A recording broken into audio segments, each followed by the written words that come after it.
Hey guys, NanoNexus here with the fourth in my series of videos showing some great upcoming games that are in their alpha and beta stages. This episode we are looking at some upcoming indie action games, so let's get right into it. First up is Path of Shadows. This is a third-person stealth action game. You are a reborn assassin capable of manipulating shadows. You can blink between the scenario shadows along with creating new ones. The game is a love letter, essentially, from the developers to classic stealth games like Metal Gear Solid and the original Splinter Cell, along with some new games like Dishonored and Mark of the Ninja.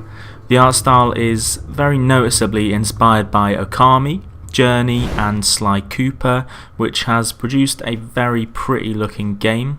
Considering it's still in its prototype stages, it already has some great cel-shaded type graphics and a very solid stealth-based gameplay.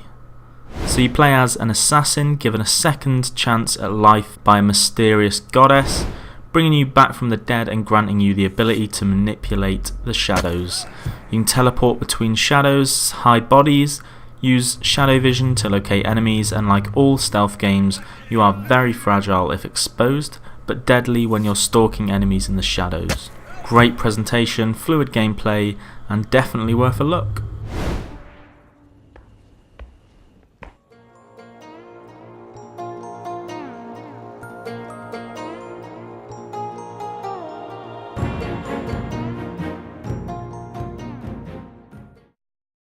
So next up is Deadwood. Still early in its development, this is a twin stick shooter / tower defense hybrid type thing that sees you scavenging for supplies and securing a base in the daytime and then fighting off zombies at night, which gradually increase in numbers over each night.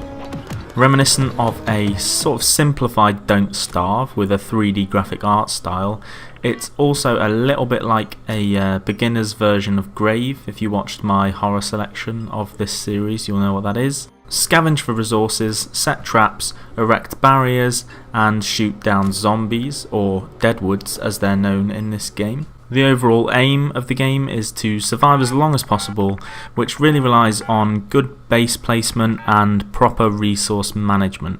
Scavenge, secure and survive. This quirky adventure game is a balancing act of survival and strategy and looks pretty promising so far and could develop into something really fun.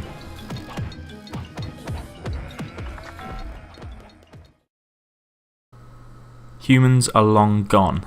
All that remains are machines working through the motions set up by their masters many years ago. But not all robots are the same. This is Heart and Slash, and you are Heart and you want more. In this fast-paced brawler, you play as a rebellious robot whose memory is wiped each time it's caught by the robot leader Kwasi's forces, but deep inside remains the same. Heart wants to be a unique and dashing robot that will be loved by all. That is why he fights. It may not look like it, but this is actually quite a hard game.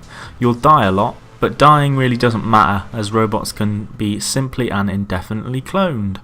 Each new game changes the levels you fight through, the items received and the weapons you collect. There are an impressive 75 weapons and 60 different body parts that noticeably differ and change the way you play, with body parts allowing you to teleport, stop time, fly with a jetpack and even wall jump.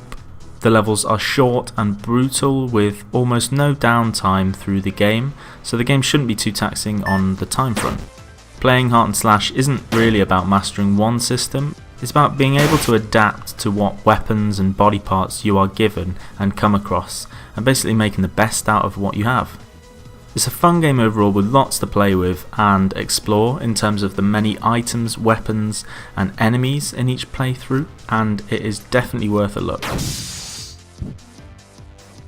So that's it for this episode. Go ahead and comment if you have any thoughts or questions. Hit that like button if you enjoyed.